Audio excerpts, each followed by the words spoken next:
સ્વાગત છે આજે તમારા માટે લઈને આવી ગયા રજવાડી તિડલાઓ તિડલી વાળા તિડલા ક્યાંય પણ ભરાય નહીં એવા ફિનિશિંગ વાળા હો ફૂલ ફિનિશિંગ વાળા એકદમ નવો સ્ટોક આવી ગયો છે જેને કલર સાથે જોવો આ બીજો કલર એકદમ યુનિક કલર હો બધાય લાલ કલર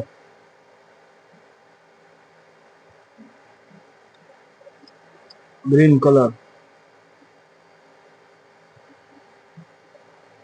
ત્યારબાદ આવશે આ પિસ્તા કલર સુપર ફિનિશિંગ વાળા આવશે ફૂલ ફિનિશિંગ વાળો કામ રહેવાનું ક્યાંય પણ ભરાય નહીં એવી ડિઝાઇન છે મસ્ત મજાના કલર છે એકદમ નવા કલર આવી ગયા છે આ બીટ કલર આ light pink colour ice pink માત્ર ને માત્ર પ્રાઇસ રહેવાની છે 300 રૂપિયા જેને પણ ઓનલાઈન ઓર્ડર બુક કરવો હોય અમારો સ્ક્રીન પર નંબર આપેલો છે ઓનલાઈન ઓર્ડર બુક કરાવી શકો છો શોપની વિઝિટ માટે તમારે આવવાનું જાનકી બેંગલ જેતપુર મતવા શેરી ભૂમિ ફેશન વર્લ્ડની બાજુમાં જાનકી બેંગલ જેતપુર